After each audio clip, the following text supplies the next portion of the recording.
Number one, possible. I cannot impound. I will not impound. What the law is the law. You have to give it to the LGUs.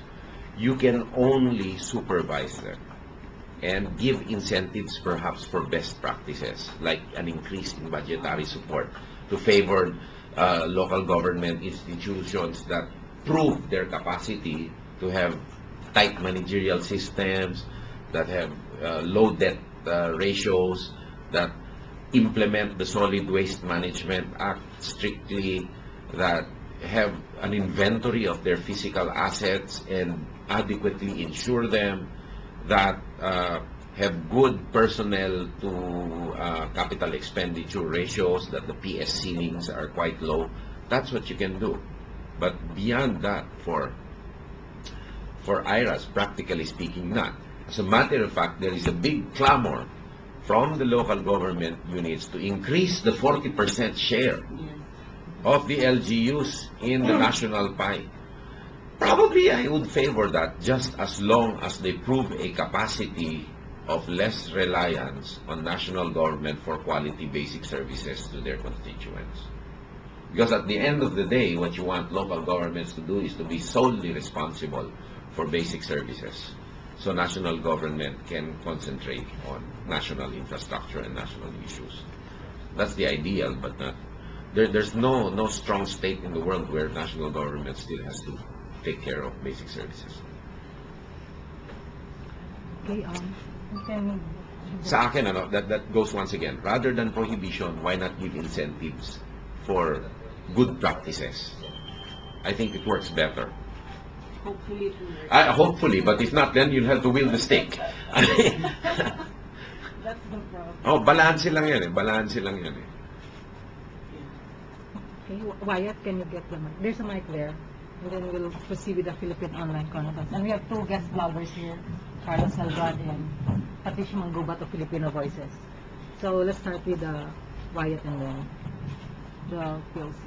Good morning. I'd like to ask about your plans for the agriculture sector. Okay. Initially, let's start with the vision. We are, and some basis, we are the biggest rice importing country in the world. The biggest in the world. And the per capita consumption of rice, I don't know the exact statistic, has increased. So 92, you have the specter of a population increase. Well, when I was in grade school, there were about 40 million. Now we have 92 million Filipinos eating more rice per person. Okay. Number two, I believe that we can still have, there's a big prospect for food security. If you free conflict areas in Mindanao alone and allow farmers to plant, support them with adequate infrastructure to the tune in central Mindanao perhaps of 12 to 13 billion pesos.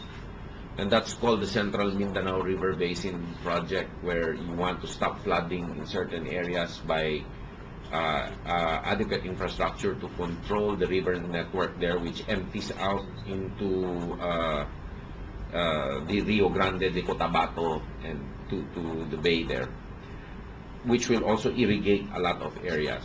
You can already perhaps even plug the deficit in rice production, given the fact too that Mindanao is not hit as much by typhoons. As a matter of fact, in Ondoy last year we lost 20 billion pesos in northern Luzon alone of a bumper rice harvest, and 6 billion in infrastructure of destroyed irrigation systems. So that's one thing. We can have agricultural productivity, but there are two essential things for me that need to be solved: property rights and tenurial arrangements of agricultural land. I mean, agriculture is an economic activity as much as it is a physical activity, and it's subject to the same laws as others. There should be stability in ownership of the greatest asset that you use to have agricultural productivity, namely land. Fine, you can have agrarian reform, but do not make it a perpetual reform, because then it's not reform. It will be an unstable tenurial relationship. Implement it, fine. But after that, for example, a farmer, he's able to get, as an agrarian reform beneficiary, 3 hectares, which is the limit. He's able to make something out of it, through government support perhaps. What is the first thing that that farmer will do if he has capital? He will buy more land, because he wants to develop an economy of scale, and he wants to leverage his economic power. The first thing he will do. You will tell me now that we will have to confiscate 3 hectares again of his hard work land and distribute it again. I don't think that will work, because it will have an unstable effect on long-term capital investments, which are also necessary for agriculture. Secondly, there are 42 billion pesos in outstanding credits that farmers owe the government. No chance of being collected. I think we have to write it off. There's no chance for it to be collected anymore.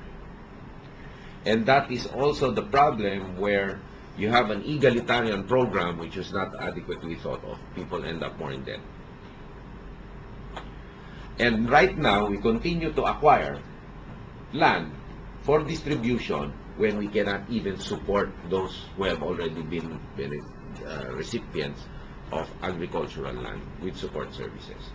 I think you know the answer already. It's obvious. We should support those who have already been beneficiaries, prevent them from going to debt, hope that they be the next generation of agricultural entrepreneurs. Which I will segue into an important thing. It is, to me, a philosophical underpinning, and it's up to those who I would choose to run a combined agrarian agricultural program, at least for grains and basic crops, not for high-value crops. If you ask a farmer what his ambition is, perhaps, chances are he will tell you to earn enough so that his children need not be farmers anymore, so that his children can be something else, because it is physically demanding, and the reward, price-wise, is not commensurate actually for the physical labor involved.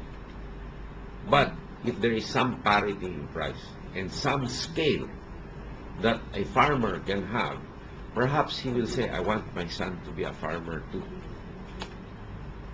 So the problem is, if we treat our agrarian reform program on a long-term basis as a peasant program, and with the workings of government, public choice theory, and the like, we will have a perpetual peasant program, institutionalized peasantry. What do you want for the agriculture? To me, is for a farmer to be rich, a farmer to have economic freedom and social standing too in his community, so that he will want his children to go on. Because if you have productive farmers who will have, theoretically, the economic basis to take care of themselves, you will have a food security program in the future, because they will say, I don't want my kids to do that anymore. And then we'll have to end up importing once again. So, to me, that is the basic philosophical debate within my mind. I could be wrong. So, the agricultural program would be dealing with the 42 billion outstanding, how to help make our farmers more productive on a sustainable basis. And number 3, how to ameliorate the condition if in the future climatic patterns change and hits our rice granaries, how to shift the livelihood of these farmers into something else and to shift the location